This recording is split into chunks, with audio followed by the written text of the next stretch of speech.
নিজের হাতে বাজার করতে বরাবরই খুব বেশি ভালোবাসি। তবে যদি টাকা থাকে তাহলে নিজের পছন্দ মতো নিজের হাতে বাজার করে শান্তি পাই। আর টাকা না থাকলে ওই যে জামাইয়ের পছন্দ মতো জামাইয়ের কথা মতোই বাজার করতে হয়। সে যেটা পছন্দ করে সে যেটা বলে সেটাই। হ্যালো ভিউয়ার্স, আসসালামু আলাইকুম। চলে আসলাম আমাদের ছোট একটি ভিডিও নিয়ে। তো এখানে ডালটা ভিজিয়ে রাখলাম, মুগ ডাল দিয়ে ডিম রান্না করব। যেহেতু সন্ধ্যার দিকে একটু বাইরে বের হব, তো ভাবলাম রান্নাটা শেষ করেই বাইরে বের হই। তো এখানে ছেলের জন্য 2টা নুডলস রান্না করে নিয়েছি। ওকে নুডলস খেতে দিয়ে আমি এদিকে ডিমগুলো সিদ্ধ করে তো মশলা কষিয়ে নিচ্ছিলাম। এখন হচ্ছে যে ডিম আর ডালটা রান্না করে নেব, যেহেতু সন্ধ্যার পর বাইরে যাব। আর জামাইয়ের হুকুম ছিল আমি যেন রান্না করে বের হই, এসে শুধু ভাতটা বসিয়ে নেব।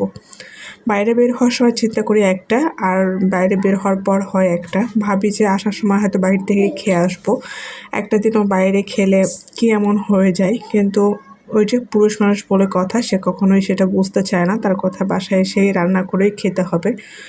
আসলে শরীর ভালো থাক আর খারাপ থাক, মানে সব কিছু নিজের কাছে, কখনোই কেউ বুঝতে চাবে না, এটাই স্বাভাবিক যতক্ষণ পর্যন্ত আপনার না থাকবে। যাই হোক, নিজের কাছে টাকা থাকলে বা নিজের সামর্থ্য থাকলে হয়তো সেই জিনিসগুলো নিজেই পূরণ করা যায়, যেহেতু অ্যাভেলেবেল কখনোই নিজের কাছে টাকা থাকে না, যার কারণে চাইলেও অনেক কিছু সম্ভব হয় না। যাই হোক, এই তো রেডি হয়ে চলে আসছি মাঝের 7:30 বাজে নতুন বাজার। আসার পরে যা অবস্থা হয় আর কি, বৃষ্টি প্যাক কাদার মধ্যে কি অবস্থা, মানে বাইরে মানুষ বের হয় কীভাবে জানি না।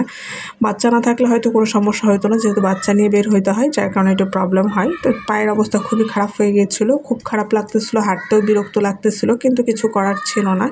ওইভাবে হেঁটে হেঁটে ঘুরে বেড়াচ্ছিলাম। তো এখান থেকে ছেলের জন্য কিছু নাস্তা পানি নিয়ে চলে আসি হচ্ছে যে প্যাটিসের দোকানে। এখান থেকে কিছুদিন আগে একটা প্যাটিস নিয়েছিলাম, অনেকদিন পরে খেয়েছি, তো ভালোই লাগতেছিলো। তো নেক্সট টাইম আবার আজকে চলে আসছি এখান থেকে প্যাটিস খাওয়ার জন্য।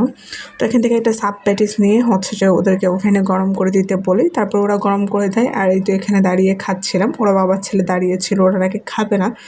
ওরা, আমি আর জোর করিনি, এত ভাব দেখার সময় নেই, আমারটা আমি খেয়ে ফেলেছি। প্রচুর পরিমাণে খিদা ছিল, বা মানে সন্ধ্যার সময় যেহেতু নাস্তা না করে বের হয়েছি।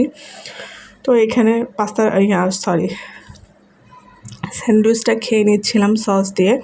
তো বেশ ভালো লাগতেছিল, প্রথমবারের মতো বাইরে দাঁড়িয়ে এরকম ওয়েদারে হচ্ছে যে মানে স্যান্ডউইচ খেয়েছি।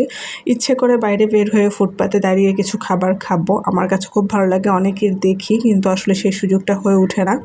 যাই হোক, তারপরে চলে আসি চাচির দোকানে। এখানে এসে হচ্ছে কলা নিই, আর এই তো সবজি নিই, সবজি কলা নিয়ে আবার চলে আসি হচ্ছে যে বাজার থেকে গাড়িতে উঠে চলে আসি বাসায়। বাসার সামনে এসে ডিম নেওয়ার জন্য ওয়েট করতেছিলাম। লাভি আব্বু দোকানে গেছে ডিম নিয়ে, আর আমি এই তো জিনিসগুলো বাজারগুলো নিয়ে হাতে দাঁড়িয়েছিলাম। ও আরেকটা কথা বলতে ভুলে গিয়েছি, আমার একটা জরুরি কাজ ছিল, সেই কাজে মূলত বাইরে বের হওয়া ছিল।